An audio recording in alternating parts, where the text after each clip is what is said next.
afternoon, everybody, and Mirë ditë të gjithëve. Mirë se vini në informimin javor të dhomave të specializuara të Kosovës, ku synojmë të ofrojmë gazetarëve informacion të përditësuar mbi zhvillimet e fundit në gjykatë dhe mundësinë për të bërë pyetje. in the case of Në çështjen e Hashim Thaqit, Kadri Veselit, Recep Selimit dhe Jakub Krasniqit, Tribunal announced on Wednesday të mërkurën me 12 nëntor, trupi gjykues njoftoi se ish generali Wesley Clark, dëshmitari i mbrojtjes që ishte planifikuar të fillonte dhënien e dëshmisë të martën me 18 nëntor, do të fillojë dëshminë të hënën me 17 nëntor në orën 12. Ai është dëshmitari i fundit që synon të thrasë mbrojtja. Pas dëshmisë të mërkurën me 19 nëntor është planifikuar të mbahet një konferencë për ecurinë e çështjes. Seanca që fillimisht ishte caktuar të mbahej të premten me 21 nëntor është anuluar.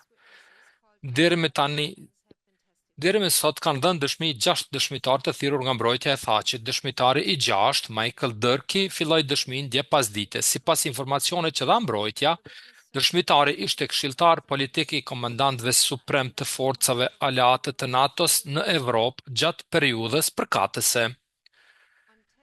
Me 10 nëntor, paneli i apelit lëshoi një vendim mbi apelin e përbashkët të mbrojtjes kundër vendimit të panelit të apelit për të pranuar si prova deklaratat me shkrim dhe provat materiale shoqëruese të një dëshmitari për të cilin trupi gjykues konstatoi se ndaj tij ishte ushtruar ndikimi pa lejueshëm që ka bëri që ai të mos jepte dëshmi.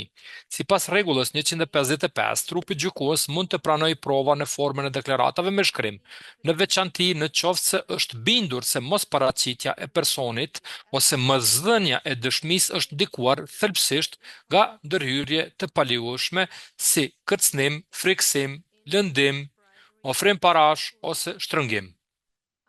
Sipas rregullores, trupi gjykues duhet të vlerësojë gjithashtu nëse janë përmbushur kushtet të tjera të caktuara, përfshirë që dëshmia e propozuar ose një dëshmi e barazvlefshme me të nuk mund të merret ndryshe dhe se pranimi i provave me shkrim është në interes të drejtësisë.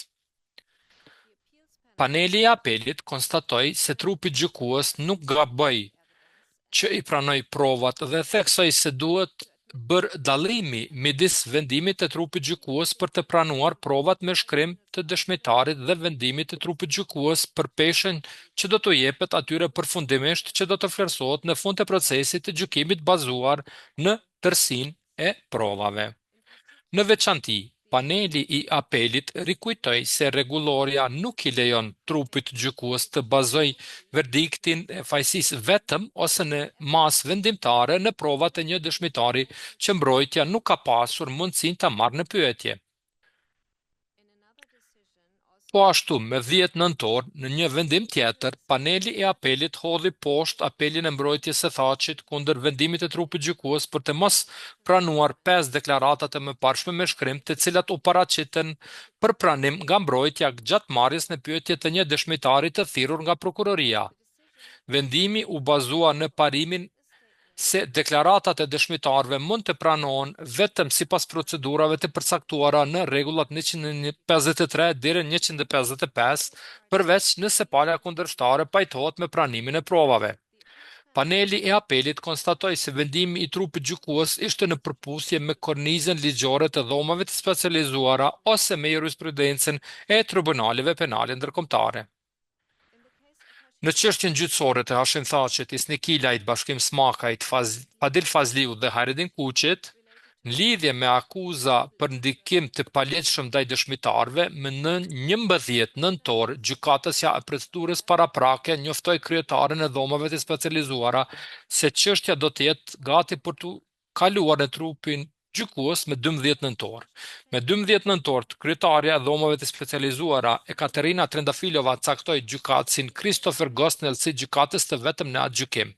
Kryetaria theksoi se sipas nenit 25 të ligjit, akuzat kundër të gjithë të akuzuarve në këtë çështje nuk cilësohen si krime të rënda, sikurse përcaktohet në Kodin e Procedurës Penale të Kosovës dhe se për këtë arsye trupi gjykues mund të përbëhet prej vetëm një gjykatësi.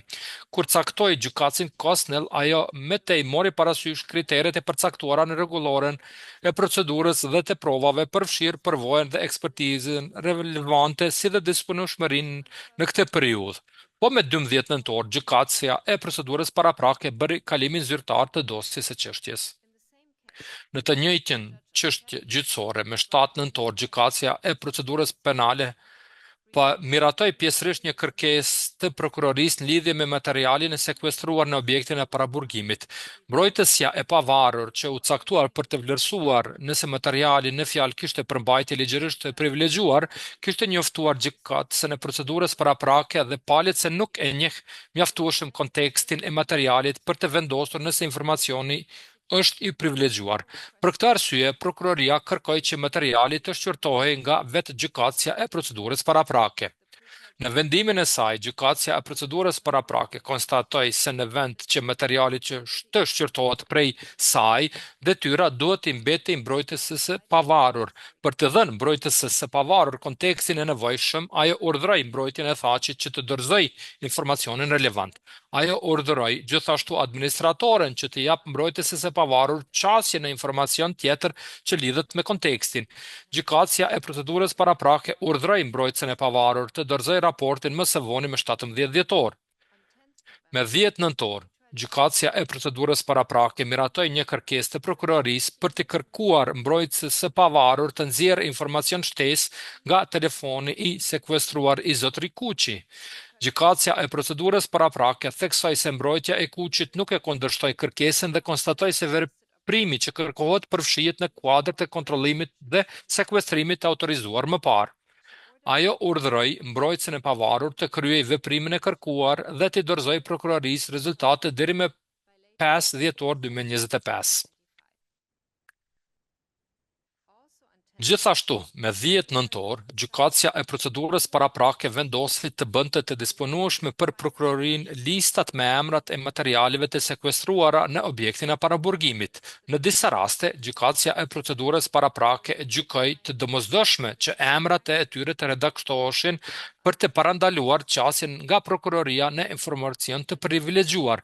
Gjykatësia e procedurës paraprake urdhëroi prokurorinë që kërkesat të tjera që mund të ketë për qasjen e materialin e ruajtur t'i dorëzoj brenda një jave dhe i kërkoi mbrojtjes së thaçit që të përgjigjet nëse dëshiron brenda një jave. Krahas këtyre vendimeve, disa vendimet që më parë ishin klasifikuar si konfidenciale u bën publike këtë javë dhe mund t'i gjeni në faqen e internetit të DSK-s. Vendimet në fjalë kanë të bëjnë me kontrollime dhe sekuestrime dhe me shqyrtimin e materialit të sekuestruar. Kjo ishte gjitha nga unë. Nëse keni ndonjë pyetje, jam më së gatshme të përgjigjem.